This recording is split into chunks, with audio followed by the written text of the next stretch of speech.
I'm scared that whatever does or doesn't happen this week, it is about to become much, much harder to love our neighbor.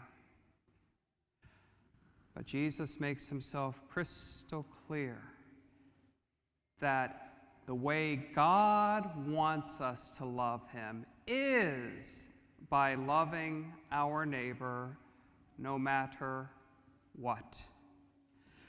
The first reading speaks of fear, but the reference of fear there, and for that matter, the entire Bible, the entire catechism, it's not talking about being scared.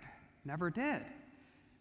This type of fear means affection, desire, longing, need, love for God. The Jewish people were the very first to say there is only one God, and the Jewish people were the very first to say God is a loving Father. It is impossible for us to love unless we recognize the unsurpassable love God has for each of us. You've heard this as far back as you have memories, but we need eternity to understand what this means, that God loved us into being, that God loved us with giving us everything he had. And when Jesus says, love God with all your heart, with all your mind, with all your soul, with all your strength, that all means the exact same thing. To love God with all you are. And when Jesus says God is Lord, that was instantly understood to mean to never compromise on your love of God in all you do, however seemingly trivial. Because Jesus affirmed that the scribe was not being trivial in trying to make it simple, to consolidate all the countless commandments into one. Jesus is the first to say that loving neighbor is proof of loving God, and Jesus was the first to say neighbor means everyone. And in turn, the scribe affirmed Jesus by saying love is more than all rituals combined. But it had all the more meaning at that time because by the time of today, that gospel, rituals were abused as a license to hate those you did not like.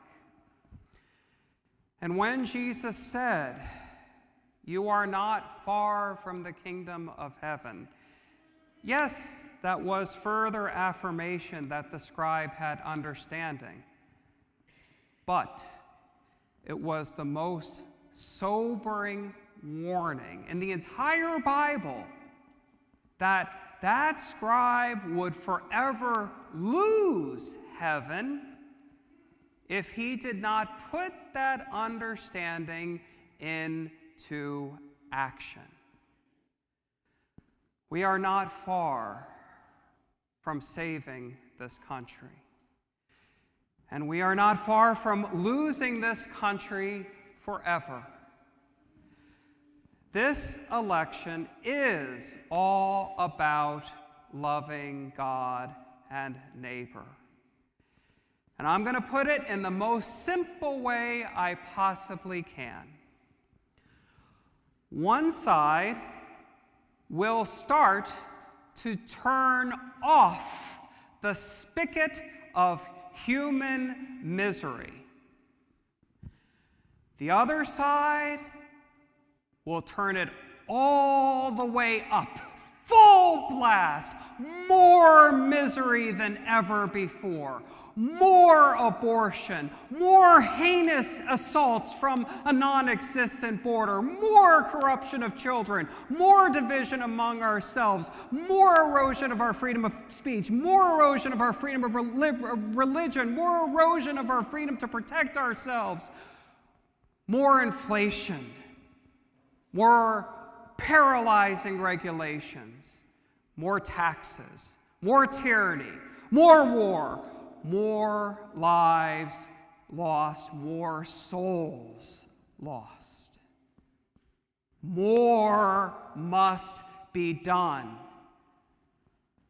Make sure with everything you have that every last adult you know, every last one over 18, if they haven't voted already, votes on Tuesday. And make sure they know what they are voting for.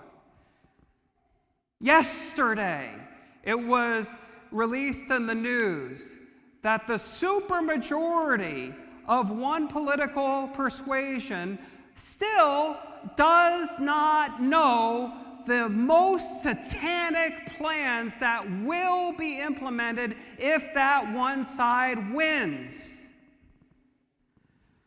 No matter what, every person from the moment of conception till natural death is the beloved child of God. Every moment is our precious opportunity to love them and love God by loving them. But this election is our biggest opportunity to stop the evil which has made us feel like garbage for years. As goes the United States, so goes the world.